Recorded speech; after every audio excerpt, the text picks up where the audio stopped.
पत्र को आस्था चैनल पर, एलईडी पर, टीवी चैनल पर, अपने मोबाइल पर पत्र को जरूर पढ़ो। जो आप लोग पत्र लिखते हो उसमें आपका एड्रेस लिखते हो, अपना मोबाइल नंबर लिखते हो।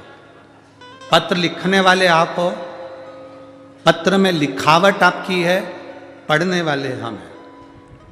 इसका अंदाजा लगा कर बैठिए। पत्र को जरूर पढ़ें। बाबा के चरणों में मेरा प्रणाम। सो स्वाति अनिल गौरव।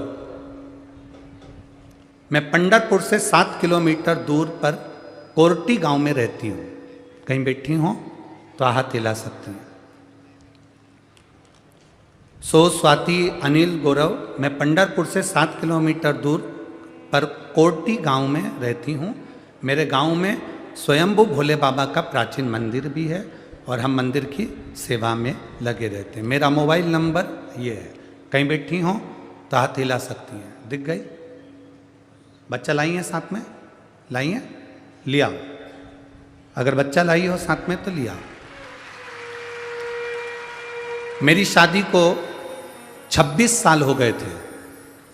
कितने साल? जम के बोलो जरा। मेरी शादी को 26 साल हो गए थे। आपत्ति नहीं था।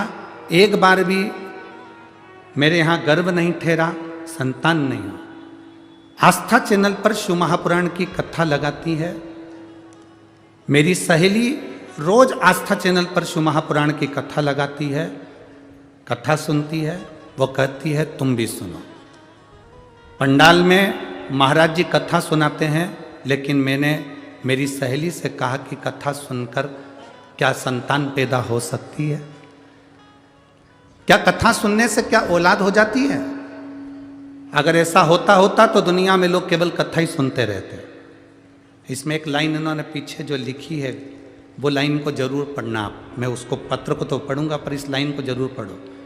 आप लोग चैनल पर भी पढ़ो। गुरुजी, मैं आपसे क्षमा मांगती हूँ क्योंकि मैंने आप पर पहले कभी भरोसा नहीं किया था और भोले बाबा ने मेरी झोली भर दी, तब मेरा भरोसा हुआ कि 26 साल बाद भी संतान हो सकती है। अब पत्र को देखिए। मेरी सहेली ने कहा तू कथा सुना कर।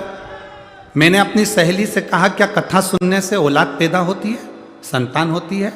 मैं अपनी सहेली पर हंस दी और मैंने कह दिया ये फालतू की बात मत कर। मैंने ना जाने कितनी जगह से गोदी भरवाई, दवाई करवाई, सारे डॉक्टरों को दिखाया, पर संतान नहीं। साधु संतों से भी मैंने झोली भरवाई, बच्चा नहीं हुआ। मेरे पति गुरुजी आपकी कथा मोबाइल पर रोज समय मिलते ही सुनते थे।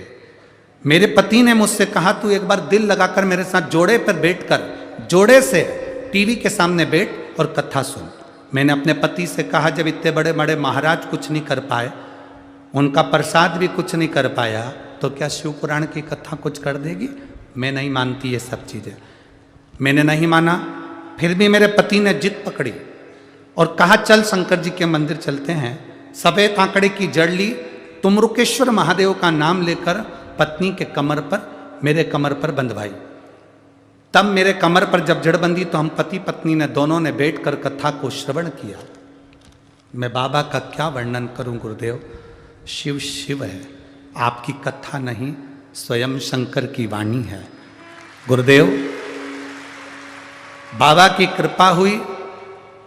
जड़ बंधने के बाद मैंने पहली बार टीवी के सामने बैठकर कथा सुनी। हमेशा आपका बहिष्कार करती थी, लोगों को अपशब्द कहती थी, क्यों उस महाराज के चक्कर में पागल हो रहे हो, वो तो मूर्ख बनाने की मशीन खोल के बैठा है।